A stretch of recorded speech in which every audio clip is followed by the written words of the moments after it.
Bismillahirrahmanirrahim. Assalamu alaikum students. I hope you can hear me all.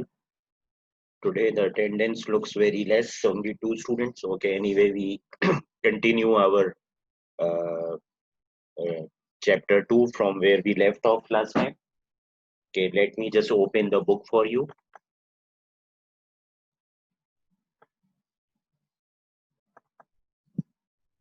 Courses.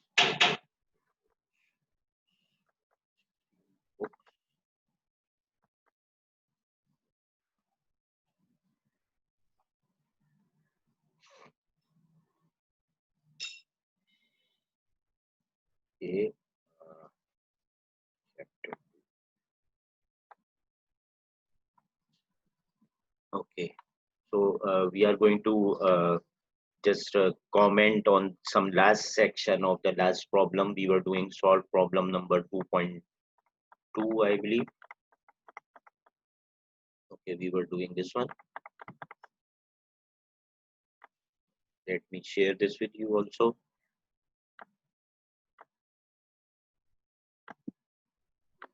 So this was the problem that we were doing last time.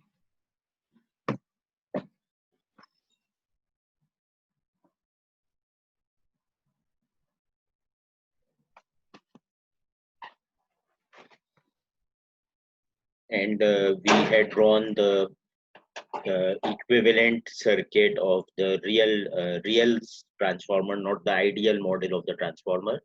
And this was the equivalent circuit of the transformer with respect to the primary side. So this says it is referred to the high voltage side of the transformer. So this was the equivalent circuit. This was the equivalent circuit of the transformer. Let me scribble here. This was the equivalent circuit of the transformer referred to the primary side.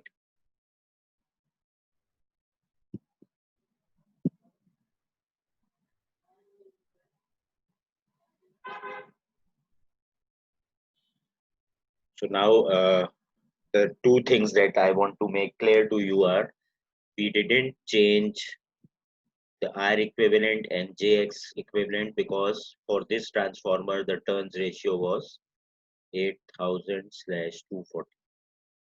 So the primary side was the high voltage side. If I remember correctly, yes, it is 8000/240. And we had already done the short circuit side on the primary side because the primary side is the high voltage side, and we conduct the short circuit test on the high voltage side. So by the short circuit test, we found the parameters R equivalent and JX equivalent, which are responsible for the winding model, and R equivalent is responsible for the copper losses of the transformer. So we had already found them with respect to the high voltage side, which is the primary side. So while drawing the equivalent circuit of the transformer for the primary side, these two values are already found with respect to the primary side. So we don't touch them. But for the open circuit test, we performed the open circuit test on the secondary side, which means that I found the values for RC and JXM. These were for the primary side, but these values I found with respect to the secondary side, because this test is conducted on the low voltage side, which is the secondary side of the transformer. So when I'm making the primary equivalent circuit, I have to shift these values from the secondary side towards the primary side. That means I'm going to multiply them by A square respectively. And this is what I did. So I multiplied the two values calculated, RC and JXM, by A square. And these are the values that I got. Similarly, for the voltages, we are interested in two voltages. One is the primary side and one is the secondary side. And in the primary equivalent circuit, I referred all the values from the secondary side towards the primary side. And so the primary side input voltage is VP, we don't touch it. we brought the secondary side excitation model towards the primary side by multiplying both of them by a square. These values were already calculated with respect to the primary side because the short circuit test was already conducted on the primary side. By conducting a test on some side, it means where the instruments are attached. So if I'm conducting a test on the primary side, I'm going to attach the wattmeter, the voltmeter, and the ammeter on the primary side, and all the values of the parameters that I calculate will also be with respect to that side. Okay, and what about the secondary voltage? So when I reflect the excitation branch from the secondary side to the primary side, I also have to refer the secondary side voltage. So the original voltage when it was at the secondary side was Vs, and when I refer it towards the primary side, because I'm making the primary equivalent circuit, so I also have to refer this secondary voltage towards the primary side. I don't want to have any electrical isolation. I want to make just one circuit, equivalent circuit for the transformer. So the rule is, if I shift the impedances from the secondary side to the primary side, I multiply the impedance of the secondary side by a square. And if I want to shift the voltage from the secondary side towards the primary side, I just multiply it by a. Okay, so when I'm shifting any impedances from the secondary side towards the primary side, I multiply the impedance by a square, the derivation of which we have already done. And if I want to shift a voltage from the secondary side towards the primary side, I just multiply by a, not a square. And the reverse is true. If someone has asked me that what would have been the equivalent circuit referred to the secondary side, so what would I have done? Let's go to the whiteboard. If for the same problem someone had said, okay, please make for me the equivalent circuit referred to the secondary side. Okay, so this is the same problem, and I'm asked to make the equivalent circuit referred to the secondary side. First, we made it referred to the primary side. So I would again make the same circuit. The circuit looks the same.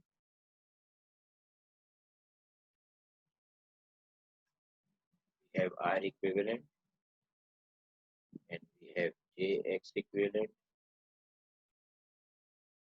But now the problem is I have to now make the equivalent circuit referred to the secondary side.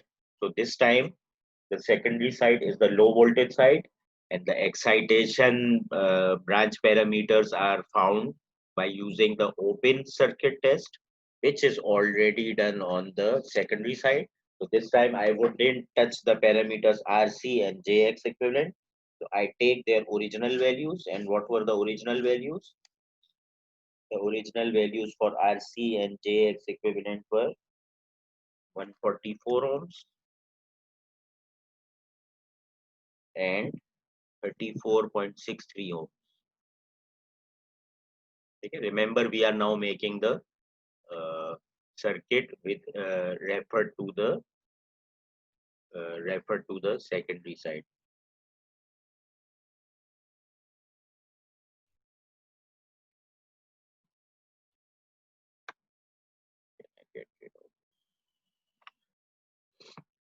So we don't touch these two values.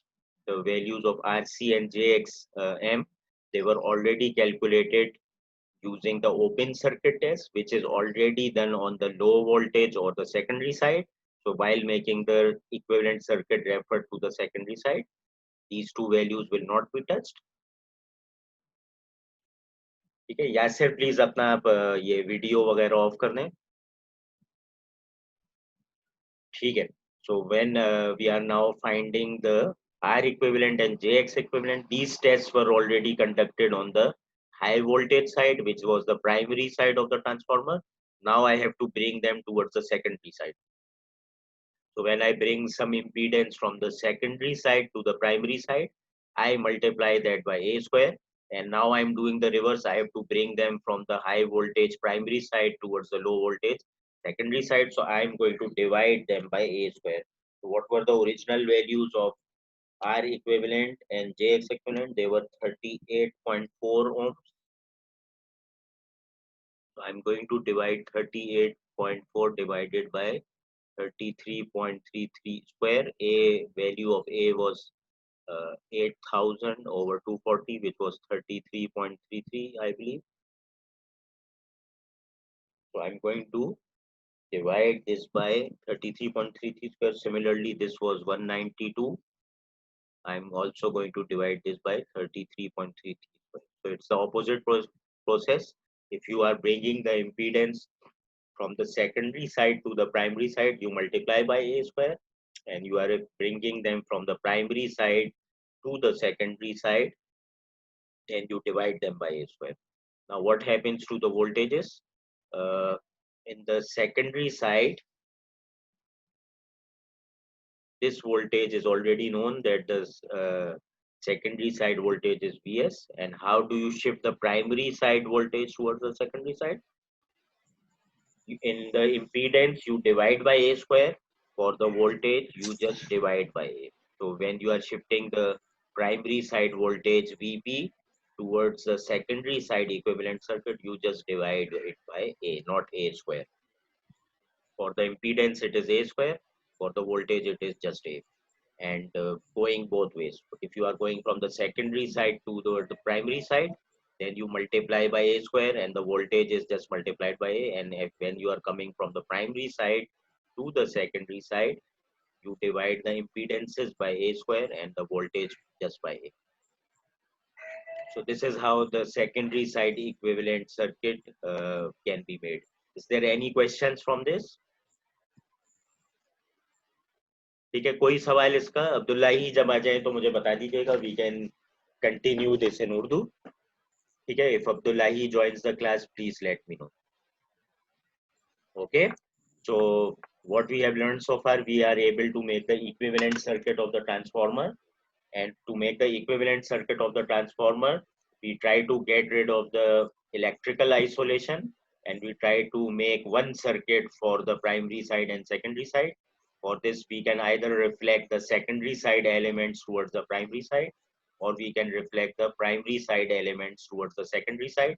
And the way is that for the impedances, if you are referring the impedances from the secondary side to the primary side, तो आप उनको क्या करेंगे, ए square से multiply कर देंगे और voltages को ए से मल्टीप्लाई कर देंगे.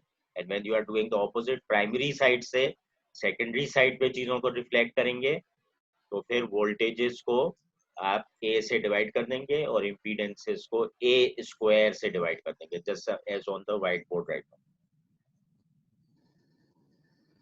किसी का कोई सवाल इससे रिलेटेड? ठीक है, we are going to do another problem जिसमें ये चीज भी रिवाइज हो जाएगी और हम कुछ नया भी देखेंगे.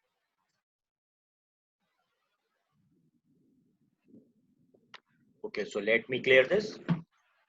अच्छा, जो अब नई चीज मैं आपको बताने लगा हूँ वो, there are two things related to the transformer. Equivalent circuit से बेसिकली, ट्रांसफार्मर के इक्विवेलेंट सर्किट से हम दो चीजें फाइंड करना चाहते हैं. एक तो ट्रांसफार्मर की एफिशिएंसी, क्योंकि ये जो पैरामीटर्स हमने आरसी जेएक्सएम फाइंड किए हैं, जिससे कोर लॉसेस को सिग्निफाई करते हैं एक्साइटेशन ब्रांच में, और जो ये आर इक्विवेलेंट और जेएक्स इक्विवेलेंट है, जिससे हम कॉपर लॉसेस को सिग्निफाई करते हैं पूरे ट्रांसफार्मर के, यानी कि प्राइमरी साइड और सेकेंडरी साइड दोनों वाइंडिंग्स के. तो इससे हमें लॉसेस पता चल जाते हैं, copper losses and core losses. जब भी हमें किसी मशीन के लॉसेस पता चल जाते हैं, हम उसकी एफिशिएंसी कैलकुलेट कर सकते हैं. And the formula for efficiency is, we use this symbol eta is equal to P out over P in multiply by 100. ठीक है, तो ट्रांसफार्मर की एफिशिएंसी का भी वही फॉर्मूला है, that is for the other machines, that is the output power divide by the input power. So if the output power is equal to the input power, the efficiency will be 100%. And we know in the ideal situation it is possible, but for the real transformer it is not possible, because now we have two areas where the losses can occur. One is the core losses, जिसको हम model करते हैं RC से. ठीक है, losses are always happening in the resistors. Inductor और capacitor में losses नहीं होते. because they are just converting energy from the one form to the other. तो RC के losses core losses को signify कर रहे होते हैं और R equivalent के losses जो है वो आपके core losses को signify कर रहे होते हैं. तो इन दोनों के जो losses हैं they will result in P out being less than P in. ठीक है, या आप इस तरह से कर सकते हैं P out is equal to P in minus copper losses minus the core losses. ठीक है, तो ये तो पहली इक्वेशन है एफिशिएंसी की. इसको हम देखते हैं कि किस तरह से अप्लाई करते हैं when we are doing the next. The second thing is called voltage regulation, VR. ठीक है, so this stands for voltage regulation. और वोल्टेज रेगुलेशन किसी मशीन की मोटर, जनरेटर या इस टाइप की जो हम चीजें लेते हैं, ट्रांसफार्मर, ठीक है, तो उसके अंदर सॉरी जनरेटर और ट्रांसफार्मर की वोल्टेज रेगुलेशन कर सकते हैं. मोटर की कोई और रेगुलेशन होती है, स्पीड रेगुलेशन होती है. ठीक है, तो जो आपके ये ट्रांसफार्मर या जनरेटर की वोल्टेज रेगुलेशन होती है, इसको मेजर करने का फॉर्मूला होता है voltage regulation is equal to V no load minus V full load divided by V full load. ठीक है, ये बेसिकली क्या सिग्निफाई करता है voltage regulation. Just like the efficiency is giving the calculation related to the power, कि मैं input power अगर इस ट्रांसफार्मर में इतनी दूं तो आउटपुट पावर मुझे इनपुट से कुछ कम मिलेगी, क्योंकि there will be some losses in the form of the core losses and copper losses. तो इसका जो रेशियो है P out over P in, अगर 20% लॉसेस मेरे इधर हो जाते हैं तो मेरी मशीन खाली 80% एफिशिएंट होगी. अगर 30% लॉसेस हो जाते हैं तो 70% एफिशिएंट होगी. 5% लॉसेस होते हैं खाली तो 95% एफिशिएंट हो जाएगी. इसी तरह से वोल्टेज रेगुलेशन जो है ये वोल्टेज की रीडिंग्स के हिसाब से हमें इसकी एफिशिएंसी बताते हैं.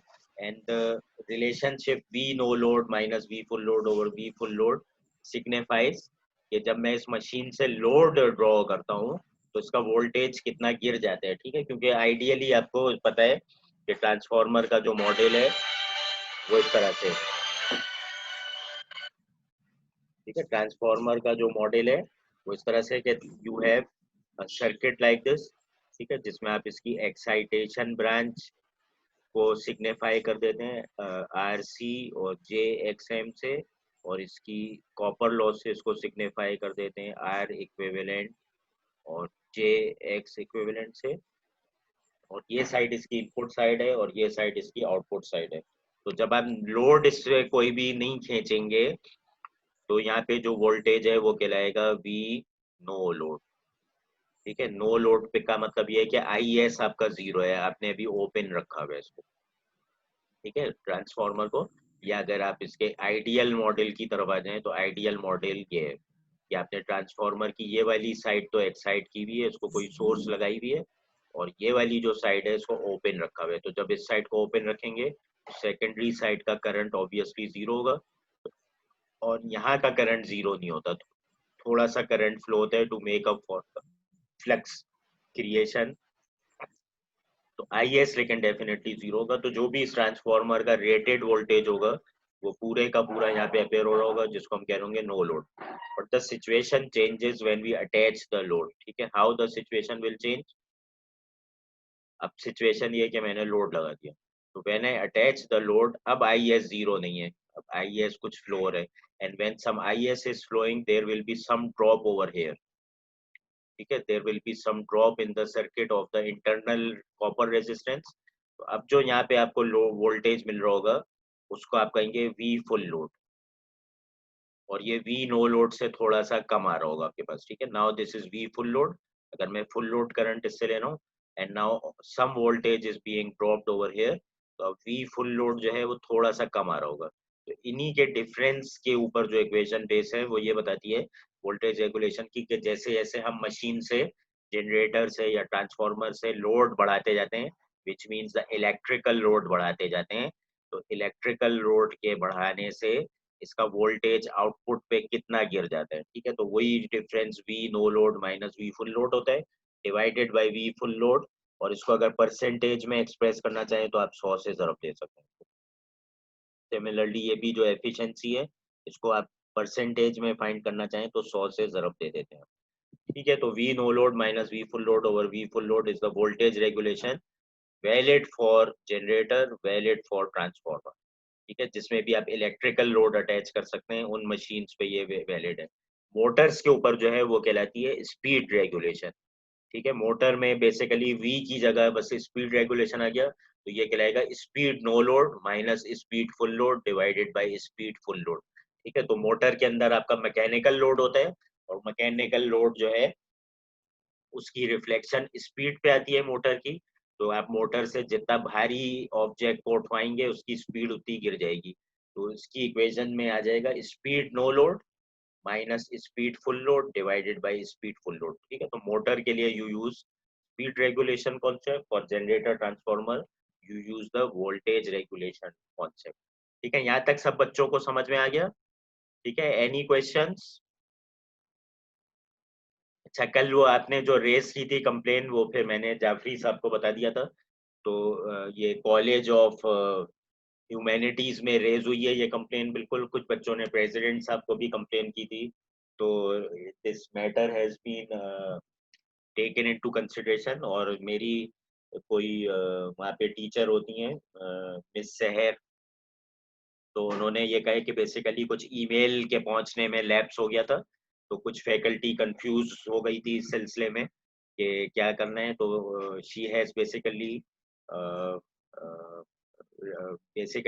कंफर्म टू मी कि अगर किसी बच्चे का क्विज रह गया है, वो कोई ट्यूशन पढ़ाता था या किसी वजह से, ठीक है, तो the teacher will be requested to retake the quiz, ठीक है। तो अगर किसी बच्चे का रह गया था तो टीचर उसको कंसिडर कर लेता, ठीक है। तो आप घबराइएगा नहीं, ठीक है। Now we are going to do a new problem, solve problem 2.5, जिससे ये नए वाले कंसेप्ट और पिछले वाले कंसेप्ट दोनों जो हैं वो एक तरह से हमारे वो हो जाएंगे, रिफ्रेश हो जाएंगे, ठीक है। तो now we are going to do problem 2.5 from the book,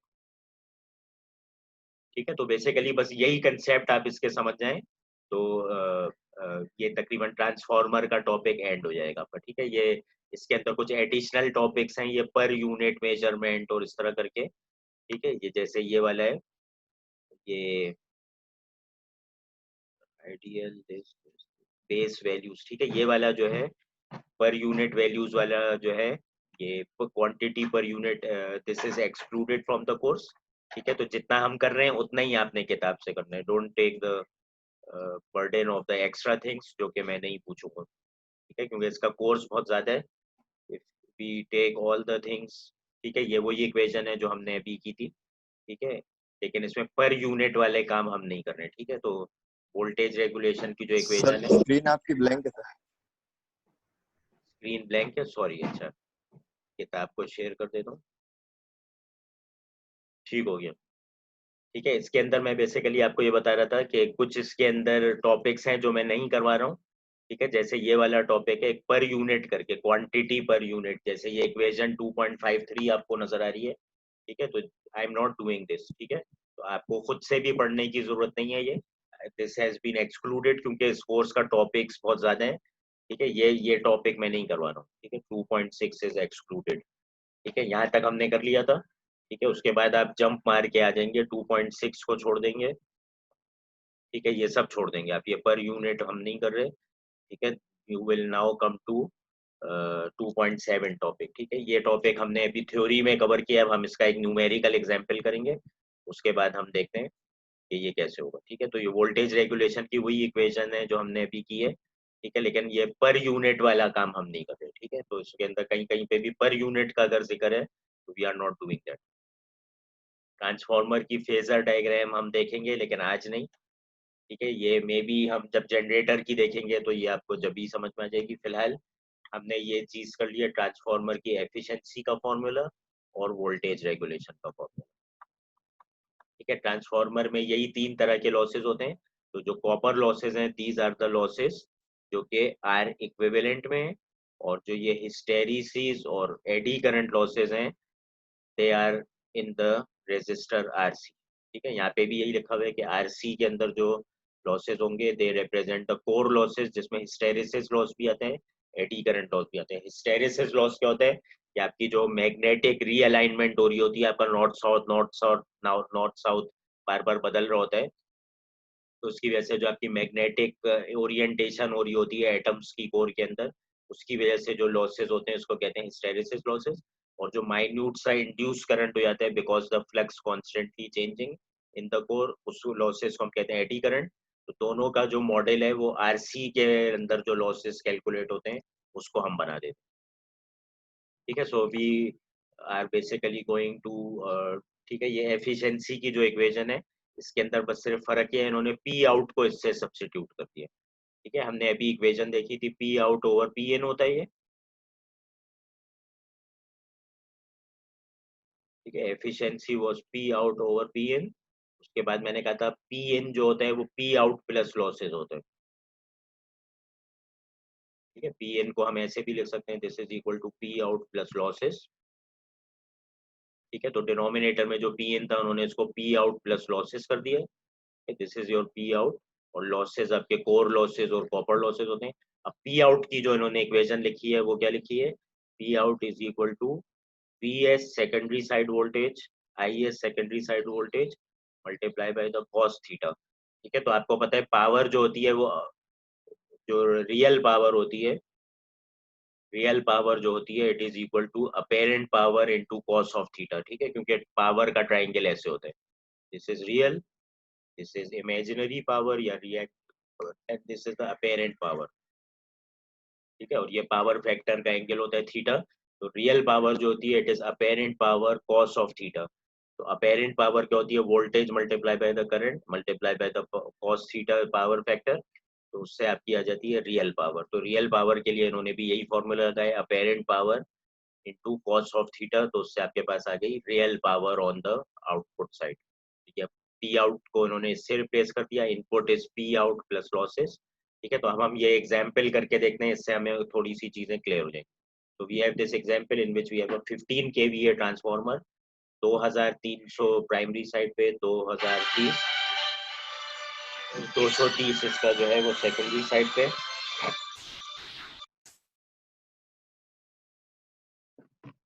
ठीक है, और हमने जो है वो कैलकुलेट करना है इसकी एक्साइटेशन ब्रांच कंपोनेंट, यानी कि आरसी और एक्सएम, जे एक्सएम, और ये सीरीज इम्पीडेंसेस यानी कि आर इक्विवेलेंट और जे एक्स इक्विवेलेंट। ठीक है, विच is the core winding model for both the primary side and the secondary side, and it's voltage regulation. ठीक है, तो अब इसमें हम सारी चीजें ये कैलकुलेट कर सकते हैं। तो लेट्स डू दिस। ठीक है, और इसमें फाइंड जो जो करना है वो इन्होंने नीचे बता दिया। ठीक है, उन्होंने कहा इसका इक्विवेलेंट सर्किट निकाल दो, हाई वोल्टेज साइड लो वोल्टेज साइड। तो ये पिछला वाला आपका रिवाइज हो जाएगा। उसके बाद इसकी फुल लोड वोल्टेज रेगुलेशन भी निकालनी है हमें, डिफरेंट पावर फैक्टर्स पे वो भी हम निकाल लेंगे, और एफिशिएंसी भी निकालनी है। ठीक है, डी पार्ट हम अभी नहीं कर रहे, प्लॉटिंग वाला काम हम अभी नहीं कर सकते, तो we are going to do parts A B C and E. ठीक है, तो सबसे पहले तो इसका इक्विवेलेंट सर्किट निकालने की कोशिश करते हैं। If you have made a note of this data, let's go to, sir थोड़ा जूम करेगा प्लीज स्क्रीन को। आमिर आप हमेशा यही रिक्वेस्ट करते हैं। ठीक है, चलें हम इसको कंटिन्यू करते हैं। ठीक है, अब हम व्हाइट बोर्ड पे मूव हो जाते हैं। ठीक है, ताकि आमिर की शिकायत भी दूर हो जाए। Let's go to the white board. ठीक है जनाब, तो ये डेटा है जो 2.5 का, उसी को लेते हुए हम पहले इसका इक्विवेलेंट सर्किट बनाते हैं, फिर वोल्टेज रेगुलेशन और एफिशिएंसी की जानिब चलेंगे। तो this is example 2.5 from the book. ठीक है, अब इसके अंदर जो हमें डेटा दिया हुआ है वो मैं जल्दी से उतार देता हूँ। सर ओपन सर्किट टेस्ट जो है, जिसको लो वोल्टेज साइड पे करते हैं, उसका डेटा है, वोल्टेज है 230 वोल्ट, करंट है 2.1 एम्पियर। अब आपसे मैं एक्सपेक्ट करूंगा कि आप मुझे जल्दी से इसका are C J X M और आर इक्विवेलेंट और जे एक्स इक्विवेलेंट निकालेंगे, just like the previous question, तो वी कैन मूव फास्टर। ठीक है, इसका जो शॉर्ट सर्किट टेस्ट है जो हाई वोल्टेज साइड पे किया है, उसके पैरामीटर्स हैं 47 वोल्ट्स, करंट है 6 एम्पियर, और पावर की है रीडिंग्स 160 वॉट्स। ठीक है, ट्रांसफार्मर का जो है वो है 15 केवीए, और 2300 बाय 230 वोल्ट।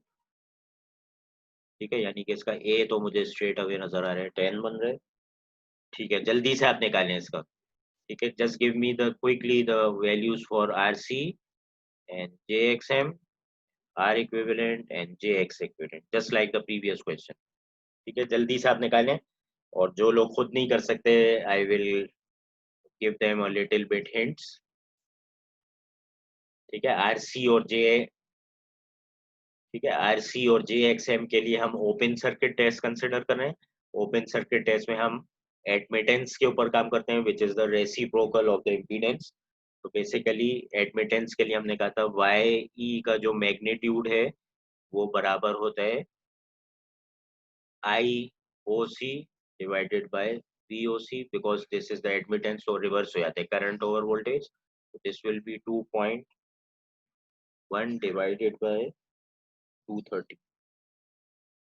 ठीक है, और इसका जो एंगल है वाई यानी कि एडमिटेंस का, वो आपके पास आ जाता है, माइनस लगाना कभी नहीं भूलेंगे, because it is inverse of the angle of the impedance, cos inverse of power which is 50 volts divided by 230 into 2.1। ठीक है, तो इससे आपके पास वाई का एंगल और वाई का मैग्नीट्यूड आ जाएगा, और इसको आप इक्वल सेट कर देंगे, equal to 1/RC minus J over X M. जल्दी से मुझे आर सी और जे एक्स एम की वैल्यू बताएं क्विकली।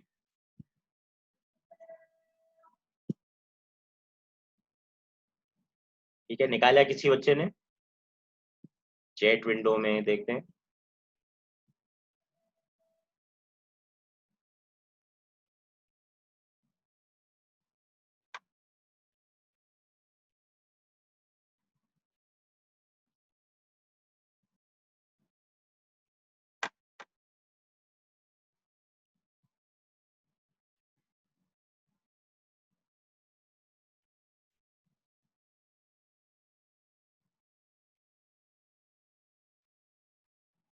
अच्छा, उस्मान का मैसेज आया है कि अलाउ होने में देर हो गई है। आई डोंट नो कि किस बात का जिक्र कर रहे हैं आप। क्लास में, जूम की क्लास में अलाउ होने में आपको देर हो गया? ठीक है, चलें, I apologise for that. Okay, class leader आप अटेंडेंस प्लीज नोट कर लीजिएगा, क्लास के एंड में दे दीजिएगा।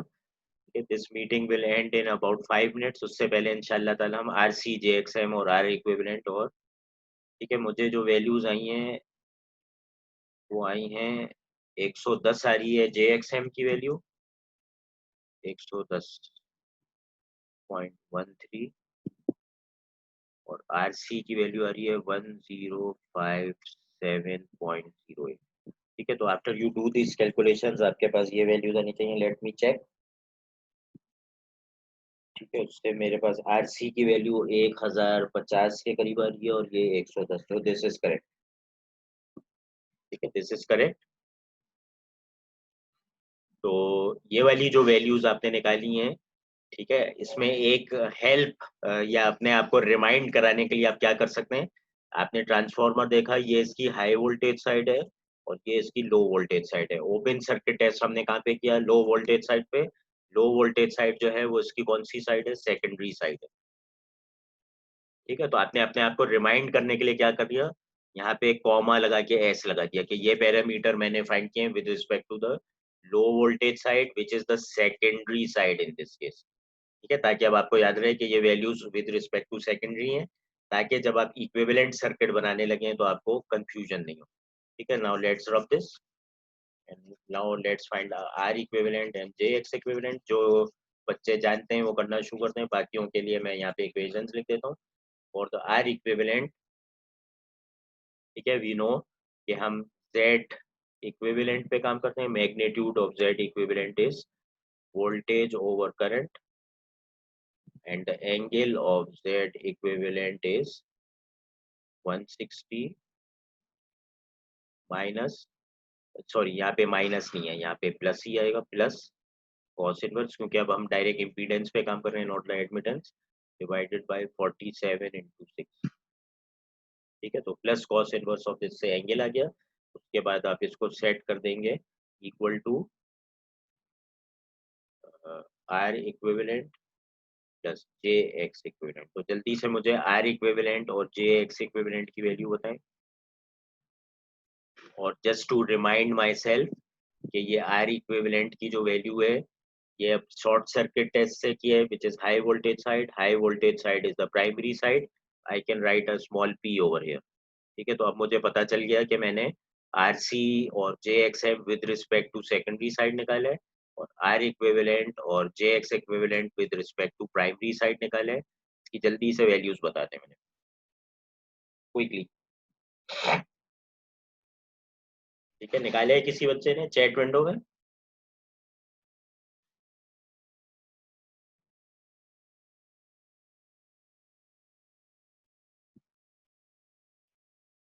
आर जे एक्स एम तो निकाले, ये आर इक्विवेलेंट और जे एक्स इक्विवेलेंट निकाले है किसी ने? ठीक है, I think you are still doing it.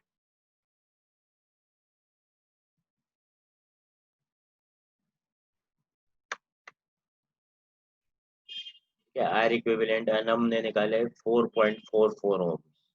ठीक है, इसको कंफर्म कर लीजिएगा। और जे एक्स इक्विवेलेंट कितना है? ठीक है, आर इक्विवेलेंट इज राइट। और जे एक्स इक्विवेलेंट कितना है? ठीक है, these values are right. Usman ने भी निकाला है, असदुल्ला ने, आमिर नूर ने भी, अनम शफीक ने जे एक्स इक्विवेलेंट भी निकाला विच इज 6.45 जे। ठीक है, तो both values are correct from the book.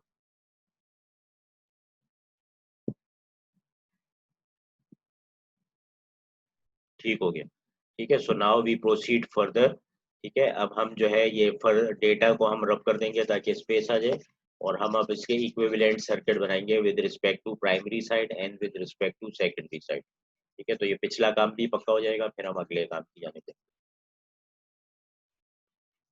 ठीक है, तो टाइम अब हमारे पास 1 मिनट बचा है। तो we are first going to make the equivalent circuit with respect to primary side. Equivalent circuit primary side का जो है again looks the same, R C J X M and R equivalent and J X equivalent. ठीक है, और primary side पे जब हम चीज़ों को रिफ्लेक्ट लेके करते हैं तो वीपी तो प्राइमरी साइड पे ही होता है, वीएस को जब लेके जाते हैं तो सेकेंडरी साइड से प्राइमरी साइड पे जब वोल्टेज को लेके जाते हैं तो ए स्क्वायर के बजाय ए से ज़रब देते हैं। और हमने इसमें से कौन सी चीज़ प्राइमरी साइड पे निकाली हुई थी, आर इक्विवेलेंट और जे एक्स इक्विवेलेंट, तो ये वैसी के वैसी आ जाएंगे। ठीक हो गया। और जो आपका आर सी और जे एक्स एम निकाला था ये सेकेंडरी साइड पे निकाला था, और प्राइमरी साइड पे हम इसको लेके आ रहे हैं। तो क्या करेंगे, सेकेंडरी साइड से जब प्राइमरी पे लेके आते हैं तो ए स्क्वायर से ज़रब दे देते हैं। ठीक है, तो इसका ए जो है वो मुझे पता है 10 के बराबर है। तो जब इसको 100 से मैं ज़रब दूंगा तो ये वाला जो है ये हो जाएगा 11,000 समथिंग, 11 के। ठीक है, और इसको जब मैं 100 से ज़रब दूंगा तो ये तकरीबन 1 लाख के करीब हो जाएगा। ठीक है, 100 के।